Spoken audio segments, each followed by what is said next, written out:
So this is a long time ago. I come from art school, and I was a sculptor. And from being a sculptor, I started filming and wanting to become a filmmaker. And got to know Fugitive rather well, and they said that they had a director, an artist, who Philip really is. He's a playwright, he's very visual. And we got together and started talking about the project. They sent me the script, and the script was completely out there. It was very surreal, very unusual.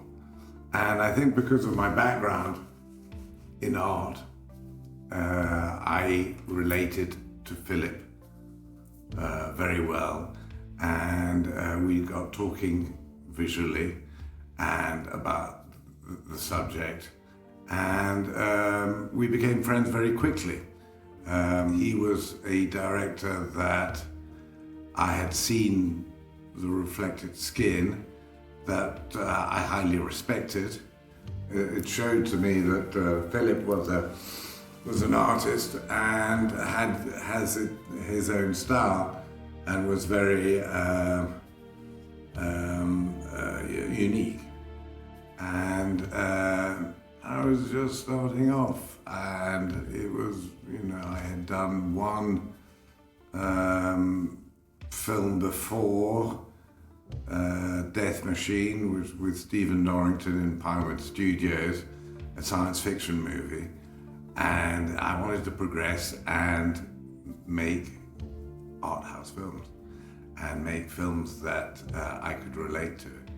And he was perfect. He was a man who was incredibly precise, incredibly prepared, and had written this script, which was very unusual in a very unusual place. I loved the potential of the script, and I loved talking to Philip about it, and his enthusiasm made it, incredibly interesting for me. But not only that, but also, I'm right at the beginning of my career. Since then, I've done many films, but right then, I just wanted to work with another artist and for us to develop the story in the best possible way. For me, of course, visually, for him, emotionally, and in terms of the performances, etc. And we got together, started talking, starting wanting to develop a story between us that was both epic and intimate within the context of a very unusual storyline. And that's, I think, how we started, and we became friends very quickly. He has an incredible eye, and it's lovely to be able to work with somebody that you collaborate so well with, because I respect his eye, and I respect his taste, and vice versa, hopefully. And therefore, when you have somebody like that, you're much stronger, because if you're not quite sure of something and you ask somebody that you respect, and he comes back to you and he says, yes, but why don't we do this on top of it? And you say, yeah, that's an even better idea. Then you're working together as a collaborative process, which is creative. A lot of the compositional decisions were very planned. The composition of everything, often putting Brendan very central and making him quite theatrical sometimes in places. I mean, there was a certain theatricalization of the images, I think, if I remember rightly, which, we had. I remember there was one scene that we wanted to have a real huge close-up, and we'd start off on a wide, and I suggested, why don't we crash zoom into the, so it goes straight into the eyes, and you did this on the big lens, and you just wrapped it straight through like that. And so all those sort of things were planned, and way beforehand. The split diopter, you needed to have a line that you do hide the diopter, and we had a pillar, I think. Certainly what I do remember is that we wanted it to make it feel like a hot film. And we wanted to make it feel like a sensual film. And we wanted to give it its epic look and at the same time be very intimate. And that's why we chose this widescreen. And we would do it in a slightly, I mean, what was fascinating about Philip is he had this music that he had already scored. And when in prep, I remember vividly that we would go through the forest and we had to find an opening in the forest that was appropriate for the film.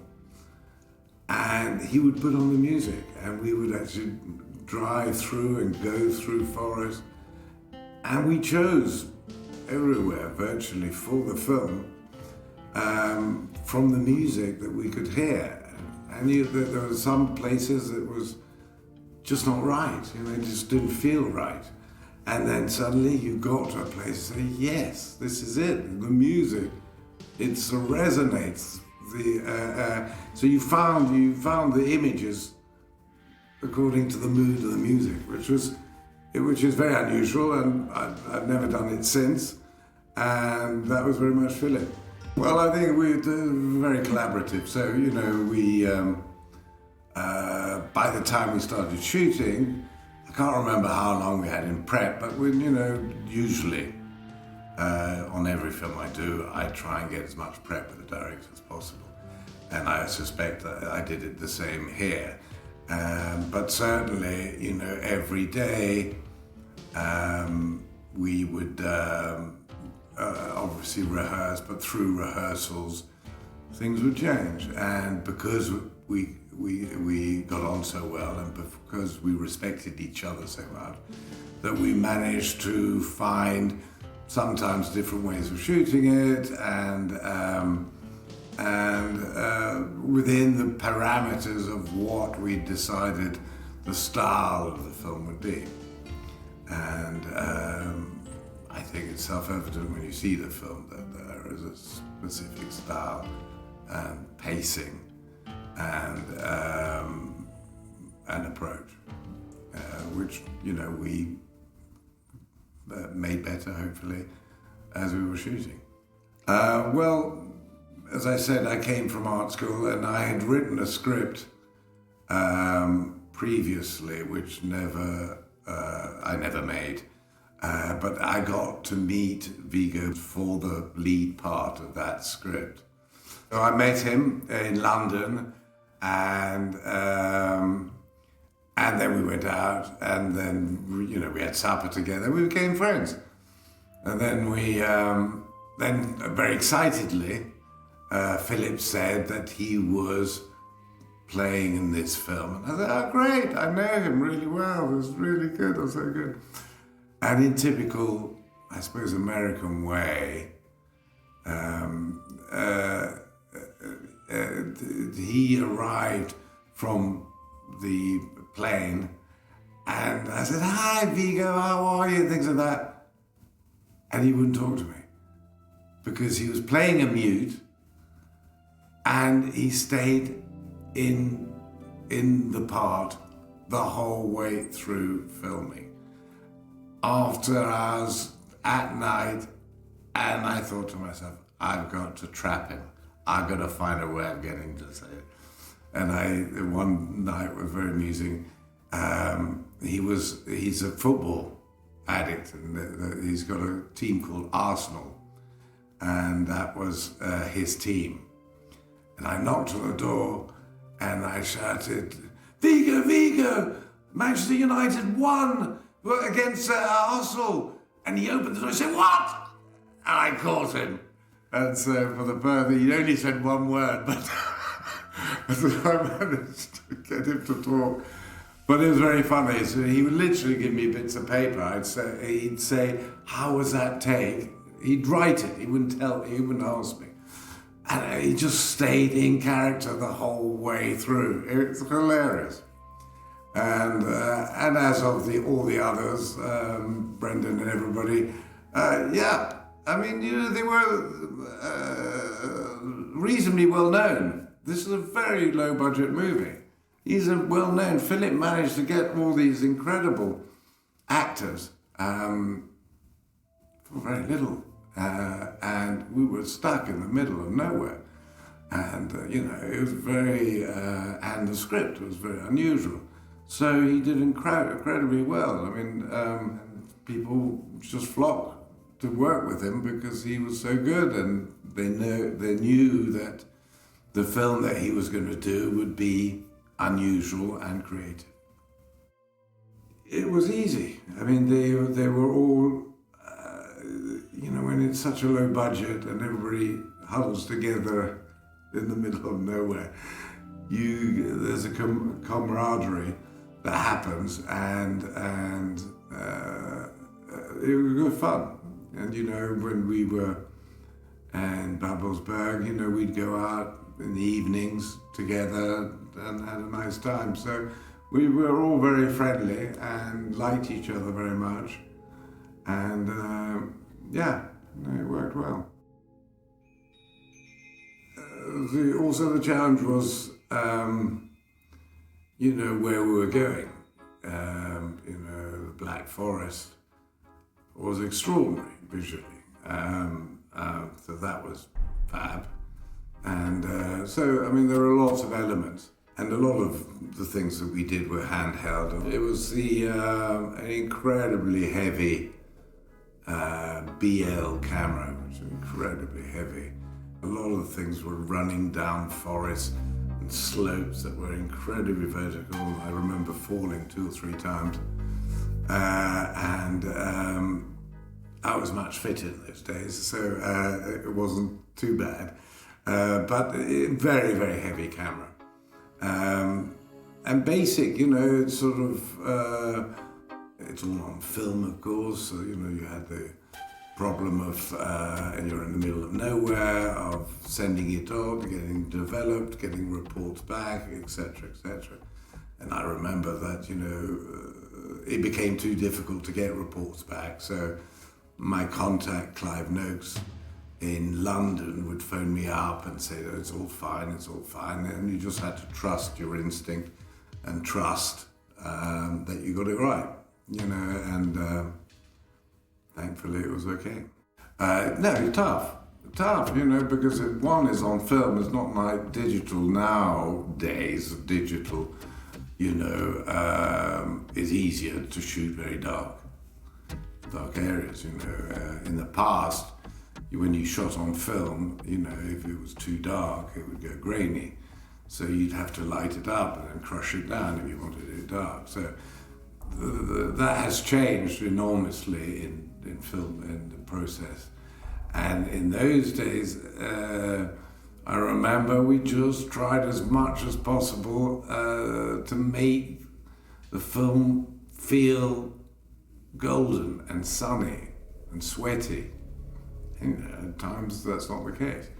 And I know there were night scenes in the forest with very low budgets. It was tough. It was very tough to get